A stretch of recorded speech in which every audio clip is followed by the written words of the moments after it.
Okay. So what was the initial circumstance that led you guys to believe that something with drugs and alcohol was going on with your son, Jack?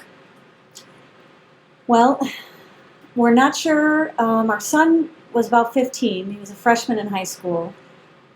We are not sure when his story began, but ours began about that time. We think it was earlier for him. He was suspended from school for marijuana use and possession. Then he was sent to a low intensity program, outpatient for substance abuse.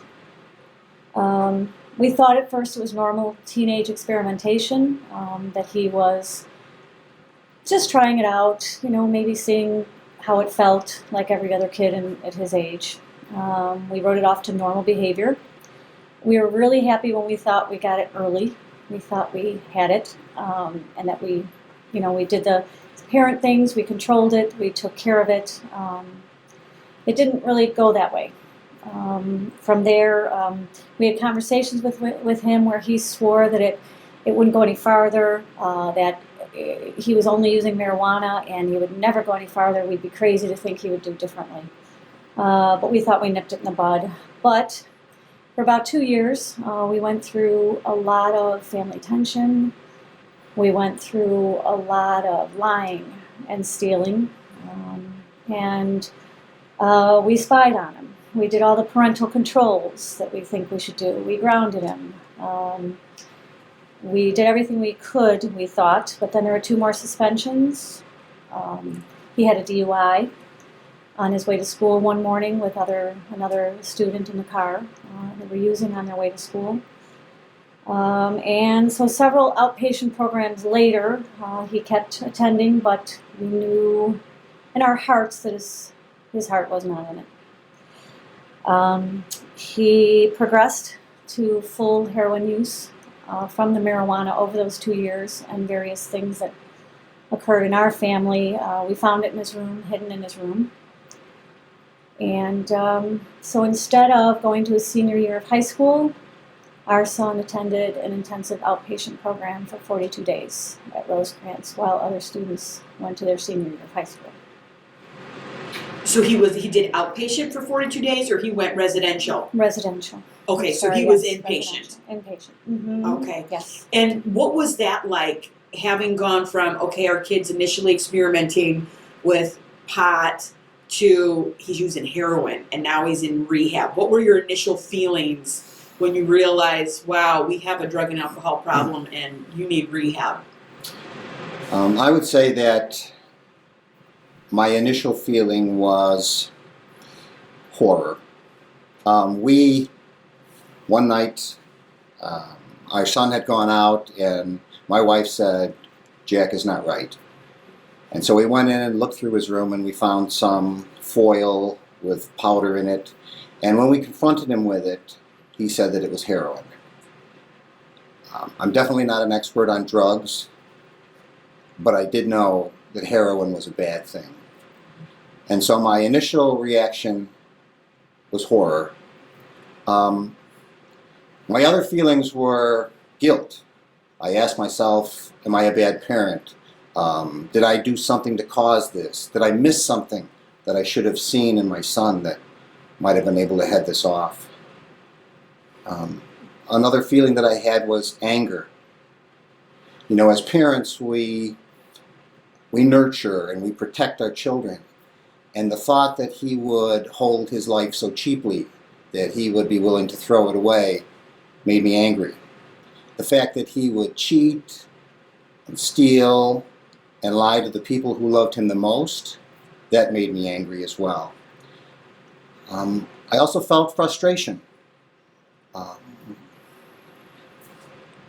We thought that love would conquer all, but we realized that addiction changes all the rules, and we couldn't figure out, even though we'd been loving and we'd been supportive and we'd had these talks with him, how it could come to this.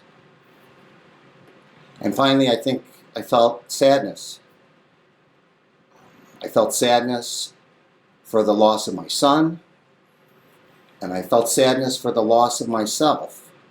because I felt at that point that addiction had consumed both of us. I know he had done outpatient programs, and then he had done 40-some days inpatient with Rosecrans. How did he come out of Rosecrans after that initial inpatient experience? Was it helpful? Did he buy into recovery at that point? Well, we were very blessed that Jack, when we approached him and asked him about recovery or what he wanted to do when we found the heroin in his room, he was willing to go to Rosecrans. I've heard some horror stories about, dragging children to Rosecrans or dragging children to a facility. He was willing. He was ready. He packed his bag that night. He wanted to go. We were very blessed because that's not always the case. He packed his bag. We called. We got our outpatient program to call for us and find if they had space for him, because we were so afraid that every single time he was alone, it could be his last, because he might use heroin if he was alone or went out, or we wanted to get him in as quickly as we could. And luckily our outpatient facility, Resurrection, was more than willing to help us. We had a meeting, and he willingly went. He did do the program. He did go with an open mind. However, there were very bad moments. We'd go to visit, and he would tell us, "Don't listen to them. You're being brainwashed." He would say things that it wasn't going well, or "I'm not happy here. I want to go home." 1 week, but then the next week he'd had more counseling, and he'd had more people to talk to, and more addicts that came in that he'd heard from, and he would then say he didn't want to leave ever. We almost were afraid we'd never get him out of there because he felt so safe. All of a sudden he said, I'm afraid to go home. I just want to live here. He accepted the program. He met people that helped him through the program, whether it was a counselor or another addict that was there. He seemed to take on what they told him, and he came out with a new way of thinking. He was more approachable. We had family meetings. We would talk based on what Rosecrans taught us. We seemed to have more of an open forum. Even at the meetings at Rosecrans, we learned how to do that, how to better communicate. So, Yeah, he was willing. I liked what you said initially, that when you would visit him in rehab, you would get I don't like this place, don't listen to them, you're being brainwashed. Because the interesting thing about addiction is it's not just the loved one or the identified patient who's using the drugs and alcohol. The whole family system gets sick, and the whole family needs help. And oftentimes, patients will resent when their family starts to get healthy and starts to learn what they can do differently, because they don't really want to change the game. They like this dynamic of, I'm sick, you fix me, or you enable me, or you bail me out or rescue me. Did you guys find that you learned that there was a role you were playing as well? Absolutely. We were enablers. I wish I had known not to enable. We were in denial. I wish I'd known that my gut was right and followed it every single time, because it was right. That creepy crawly feeling on my skin was right. We learned a lot. Yes, we learned. I think I learned to stop trying to control. I learned something called the 3 C's. I didn't cause this, I can't control it, and I can't cure it. So I wished I had known those 3 things, because I learned that through this process. And it really helped me. It really helped heal me, because I could see, I didn't go out and say, hey, I think I'm going to have my son be an addict. I think this is a great idea. We didn't do that. We didn't do things to cause this to happen. I did that. The 3 C's were very helpful to me. I kept rolling those over. I had them on my fridge. I had them on a pad of paper. I had them in my phone. I always remembered the 3 C's. But we were enablers. We denied. We did all the controlling. We, fixed the things. We went to the police departments and fixed things. We went to get lawyers and fixed things. we kept trying to get him out of this, and I wish I had known better that he needed to take responsibility, and that it wasn't healthy what we were doing. We were letting him live this life. I think the two things you talked about too, they are hallmark parts of addiction. Denial is huge in addiction, where we think it's not as bad, or we start to second guess. Maybe I'm being overly protective, or maybe I'm being too nosy or trying to control too much. But I tell everybody, trust your gut. It is 99.9% right. But because of the emotional manipulation with guilt, fear, sympathy, and hope, and I'll tell you, our loved ones can look you right in the eye and give you a line of BS when they want what they want, when they want it, when they get addicted to drugs and alcohol. And oftentimes that emotional play on our heart, we deny our gut instinct and we kind of buy the BS. It doesn't sound right, but I really want to believe that it's not as bad, and so I'll go with it. So that's huge. So I'm so glad you mentioned that. And then the enabling. I think enabling is, you mentioned it, Bob. It's birthed out of to love and protect. That's kind of what you do as parents. And so that enabling in and of itself isn't wrong. You want to help your kids. You want to get them out of trouble. You want the best for them. But with addiction, it can really cause it to progress or not get better sooner because it keeps them sick longer. It keeps them going longer because we're absorbing all the consequences. We're worried to death about your future, and you're kind of just living this easy peasy lifestyle, and we're absorbing all the consequences and all the worry for you. How did you guys learn about enabling? How did you take care of yourself through this process? One of the ways we did that was based on a recommendation from Rosecrans. We went to a support group, and we went to Families Anonymous, and we've been going there for many years now. And going there, we've talked to many people and heard many perspectives and many stories and things like that. And what I learned was actually a few things.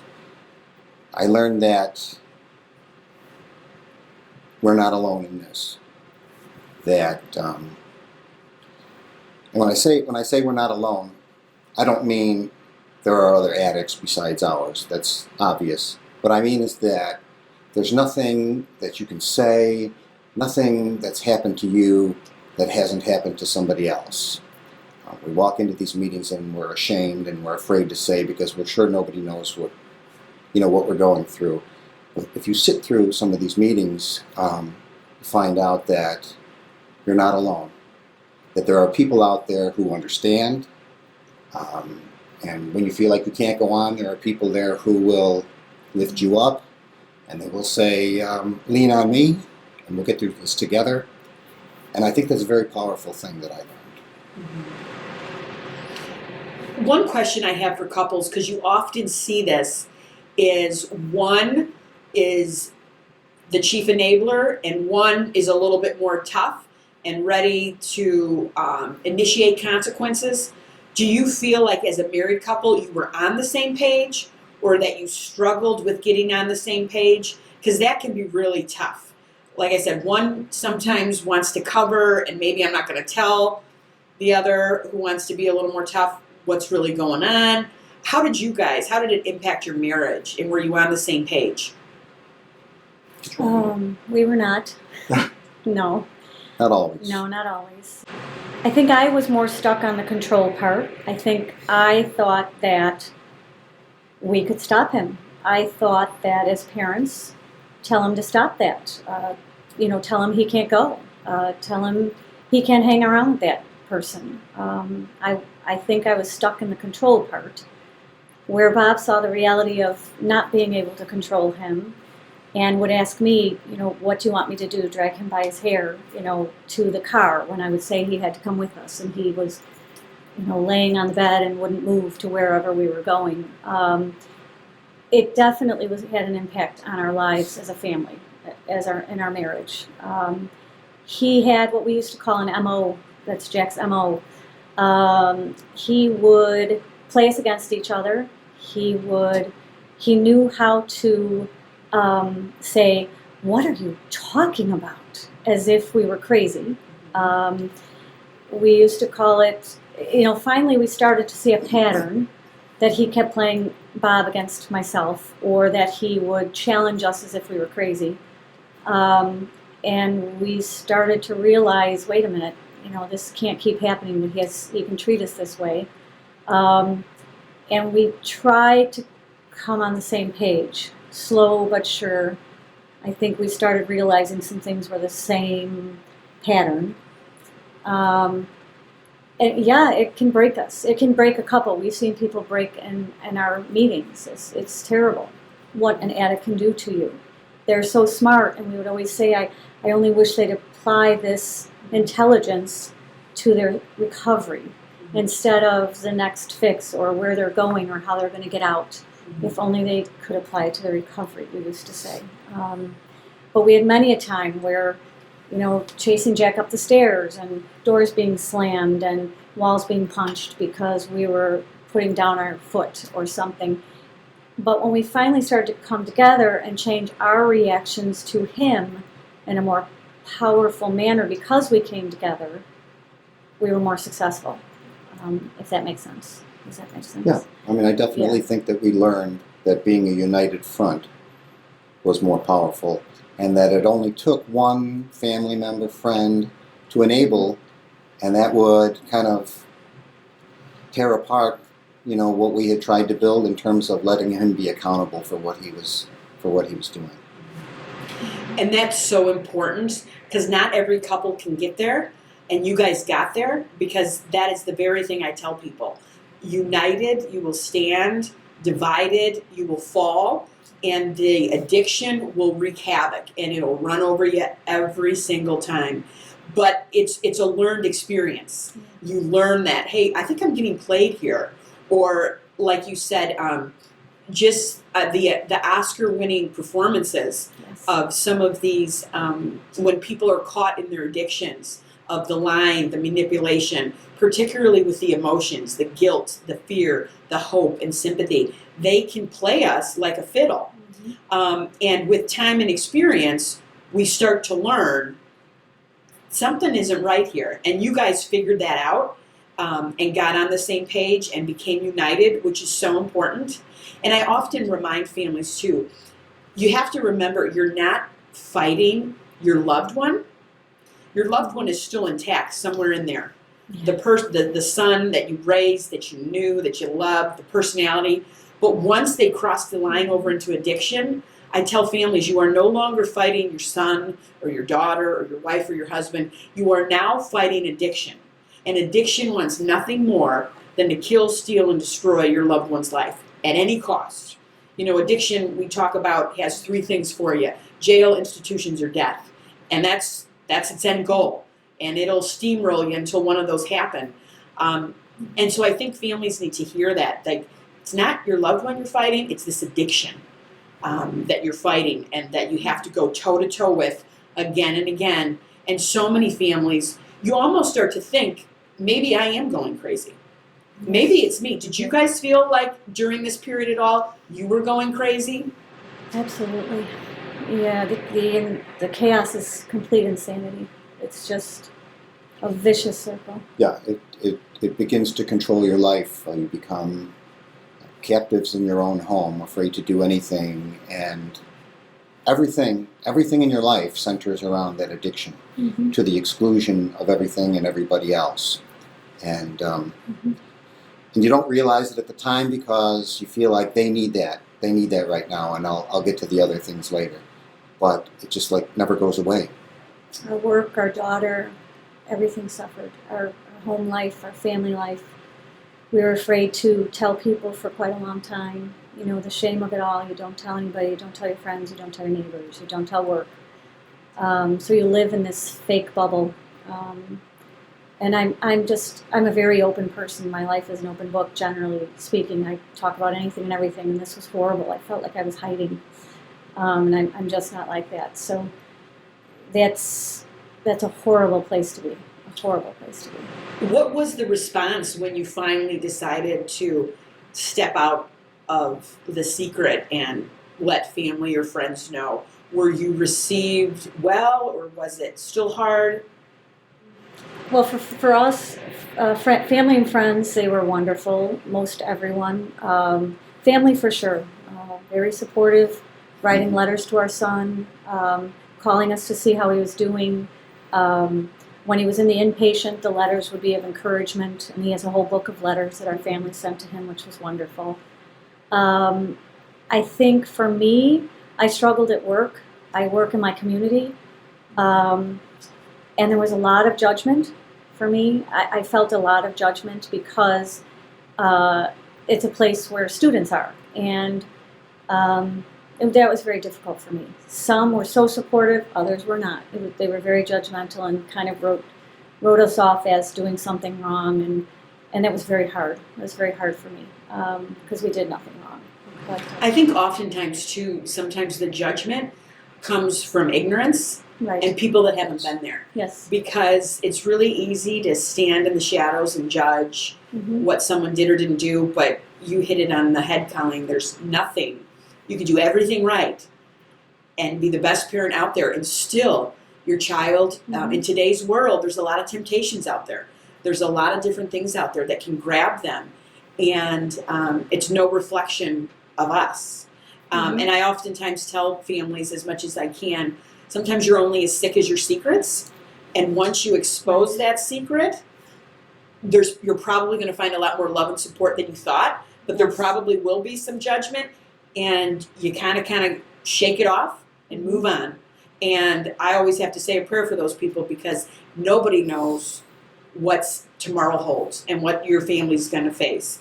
And the majority of people in America have faced some type of addiction or mental health issue in their family, if not their nuclear family, their extended family. That's right. And so I hope that those people never run into that want to throw stones or cast judgment. Rachel, if I was going to give advice to a family who had not been affected by addiction, I think I would say that statistics show that over 2/3 of the families in this country are going to be somehow impacted by addiction. So that means that when you go to the movies, when you go to a baseball game, when you go to church on Sunday, if you look at the family on your left and you look at the family on your right, they've probably both been impacted somehow by addiction. And so you are the minority. You can judge me, you can discriminate against me, you can say and do things that would hurt me. You can stick your head in the sand and you can say this will never happen to me. Or we can talk. I can tell you what I've learned, and you can do the same, and I believe that together we can beat this thing. We need to get rid of the shame and sitting in the basements and address the problem head on. Address the problem head on. That's why we're here. I hope it makes a difference, really. Not being quiet.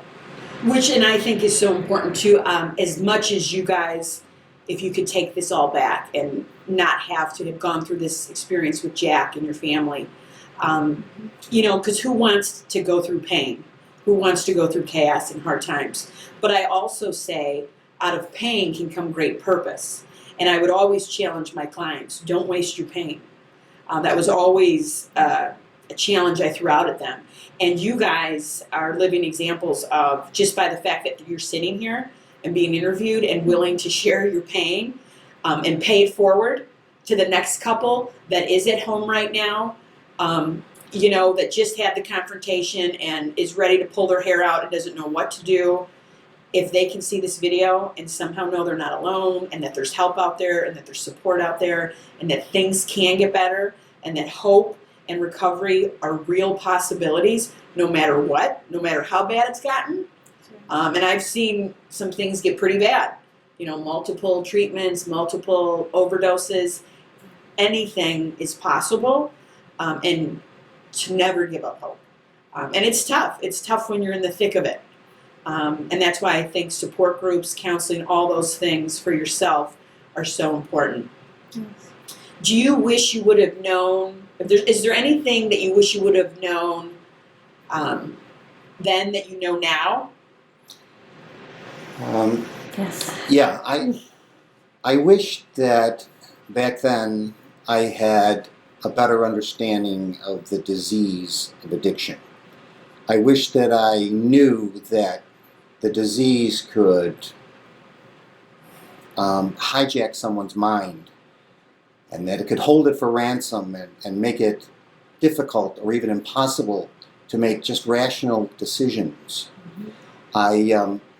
I wish that I knew that that addicts are not bad people, that no addict wanted to be an addict, but that until a cure is found, they have to find some way to live with it now. I know that they probably have made some bad choices, some bad decisions in their life, but who among us hasn't made bad decisions? And, if every bad decision that we made was punishable by death, I wonder how many of us would still be alive. Mm-hmm. I think I wish I knew my son was lying so much as an addict.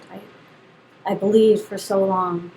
And I think that saying that if their lips are moving when they're in the throes of addiction, they are lying. I wish I knew that. I heard it over and over, but I wish I knew it.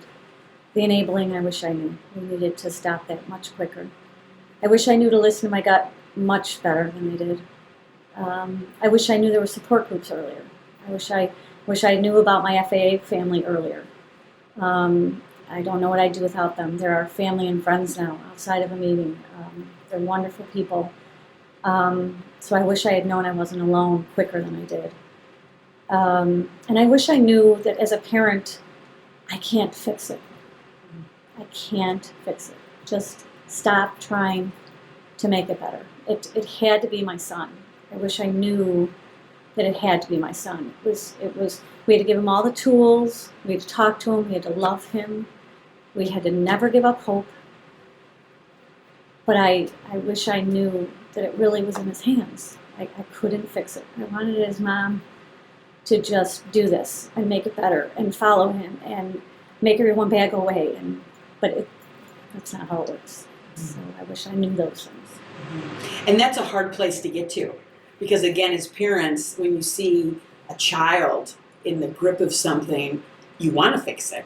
You want to make it better. So it goes against your natural inclination as a parent to protect. And what oftentimes happens is all of our energy goes into trying to fix, manage, and control a loved one who's addicted to a substance that has hijacked their brain. And so therein lies the insanity, because you cannot fix, manage, or control another human being. If I could as a counselor, I wouldn't have anybody to counsel.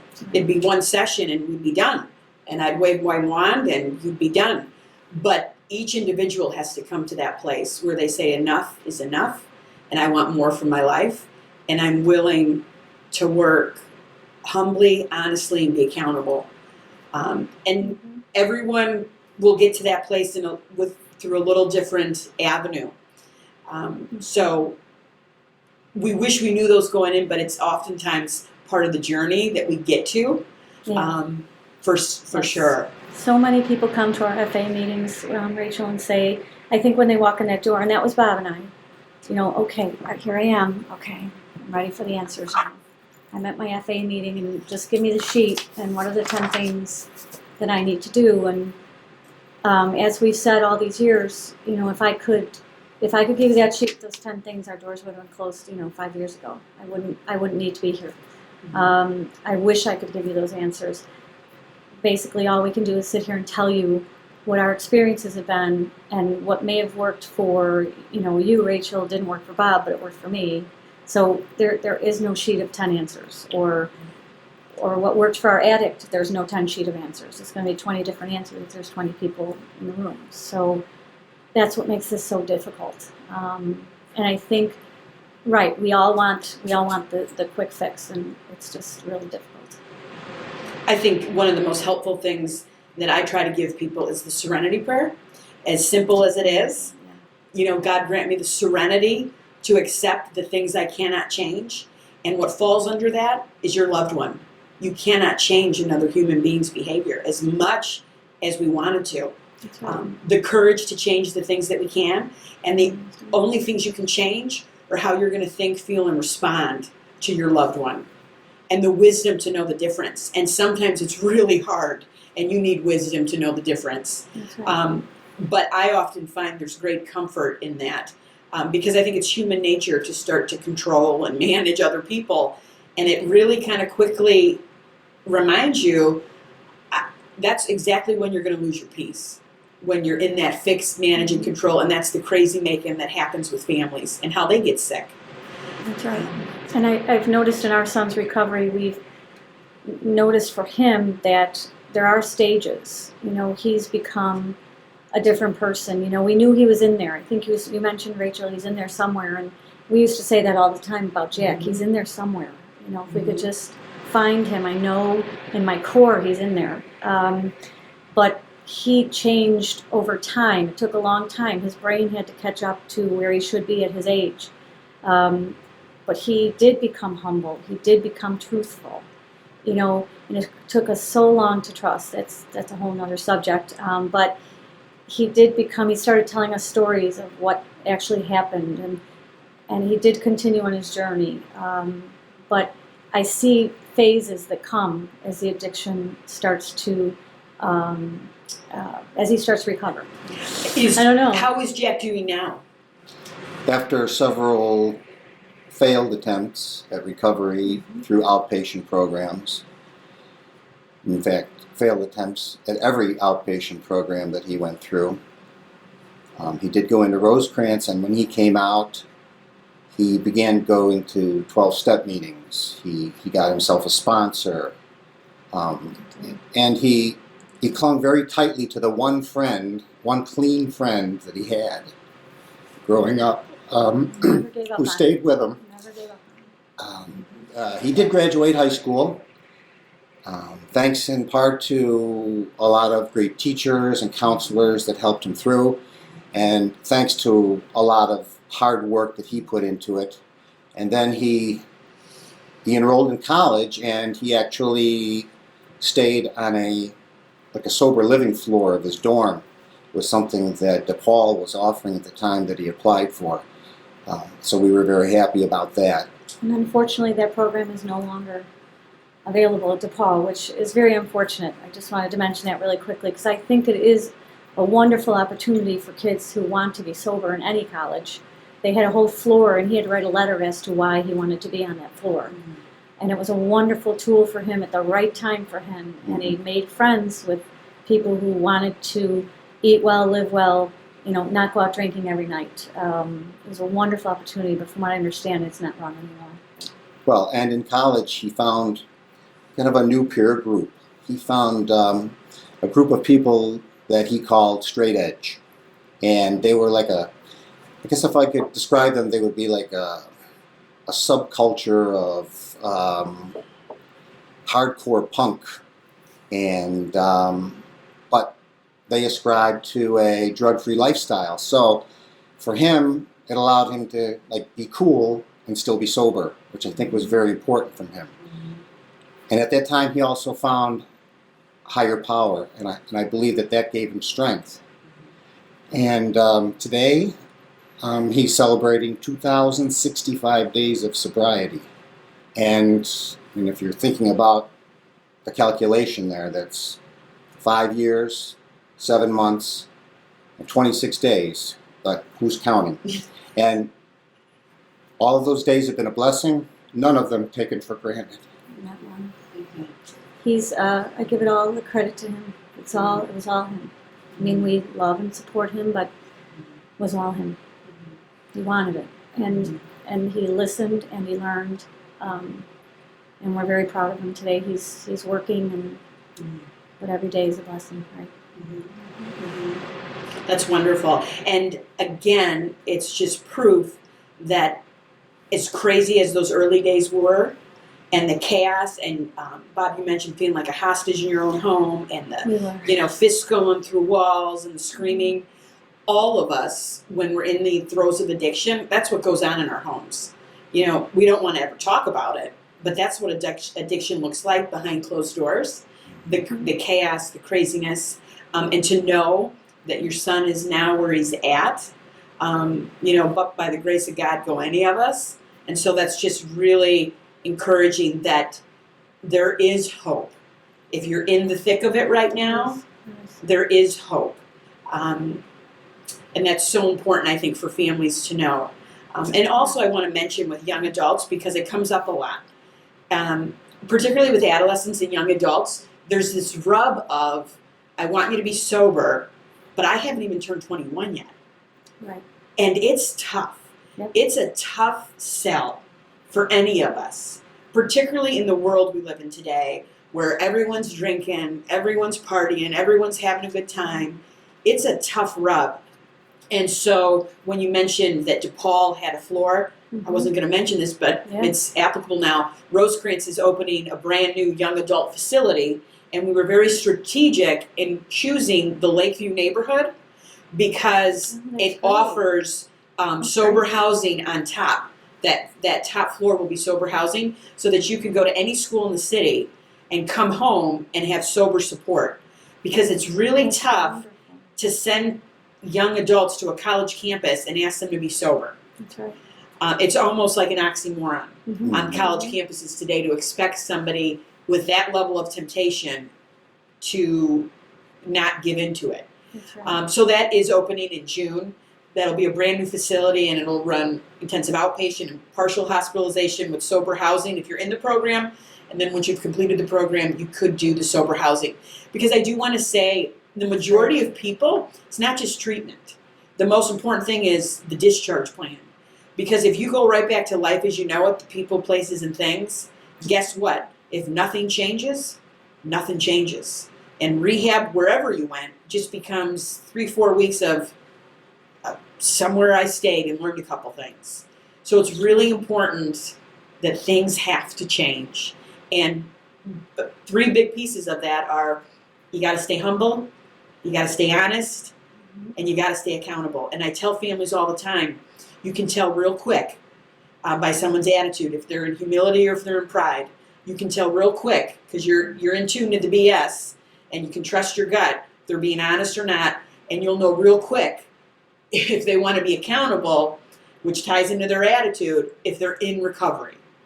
A lot of times you don't need a drug test to know if someone's in recovery. You just need to look at those 3 things.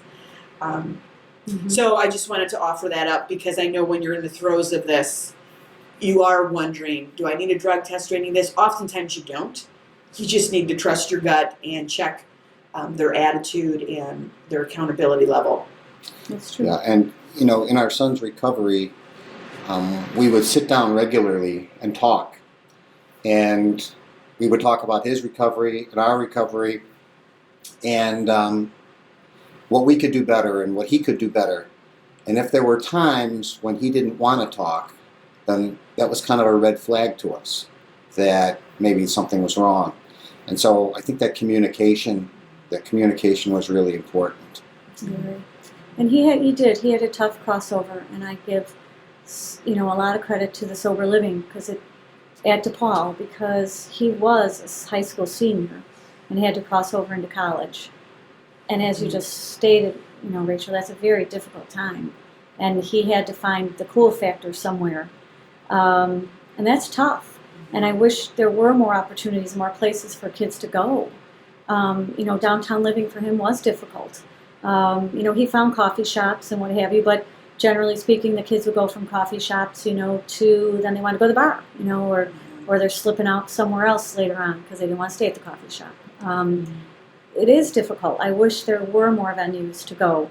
He would tend towards movies maybe, or things in a different direction.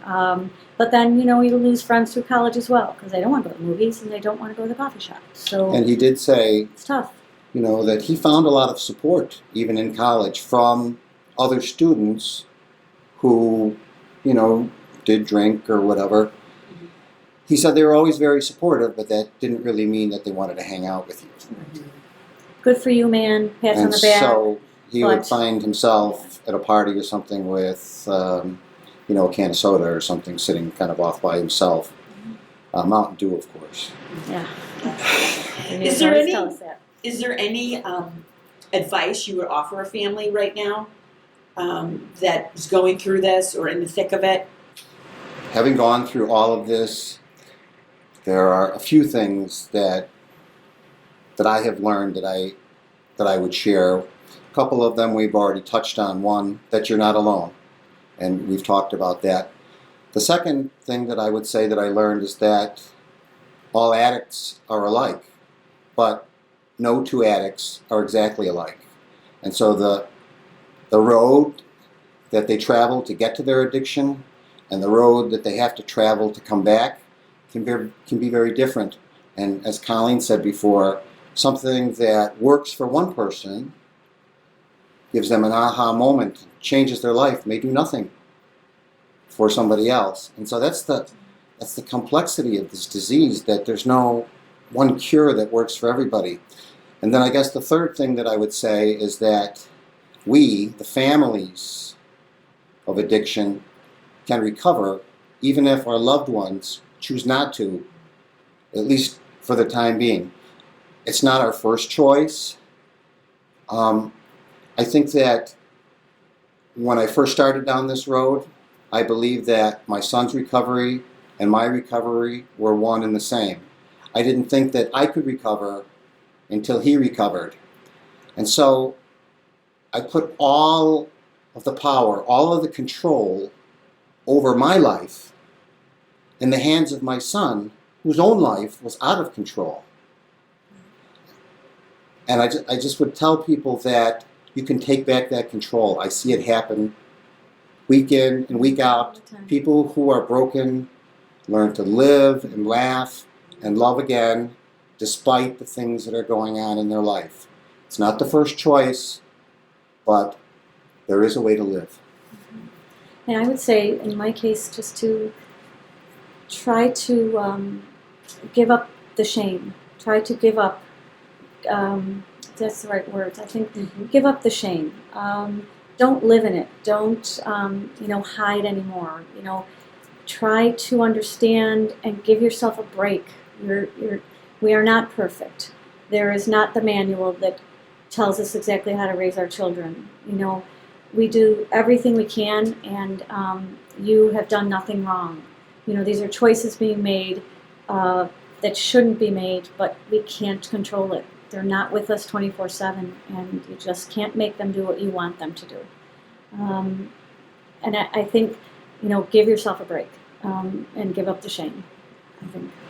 So everybody go out and buy a Kit Kat bar and give yourself a break. Can you guys just give Right. Families Anonymous, can you just give us the details on that, since that is local and right around here, just so families would have access to that?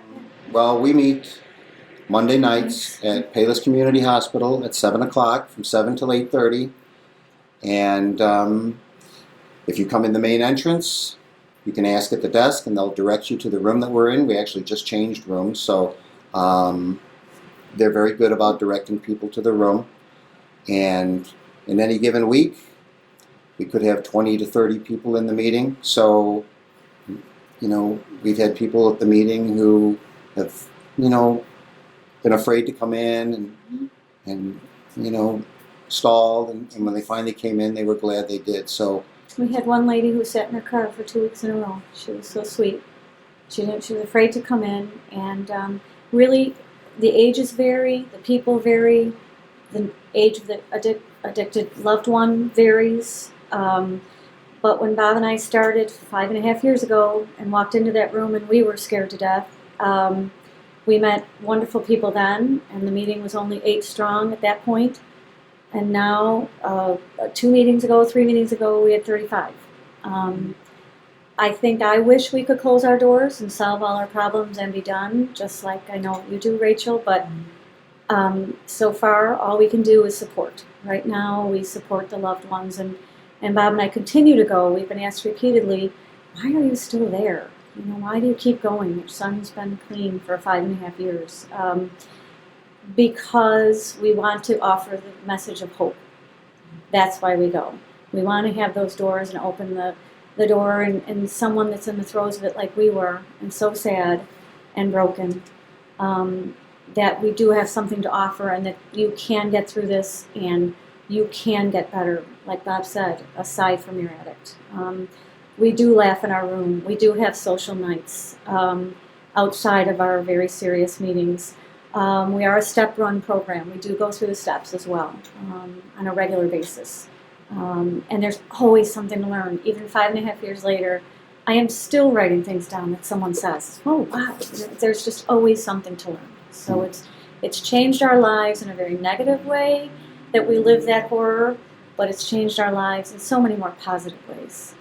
We've come out so much better off as people anyway, and so much less judgmental.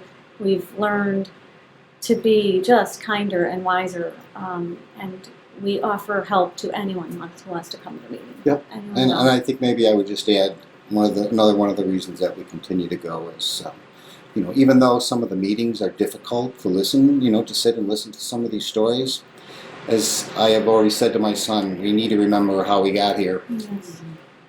Because if we forget the past, then as the saying goes, we're doomed to repeat it. So, and our topics change all the time. We do not dwell constantly on the sad stories. Our topics change all the time. Yeah. There are topics from the news. There are topics that someone wants to cover, like trust. It might be one night, or someone else picks enabling another night, and we go over it again. There's always something new to learn.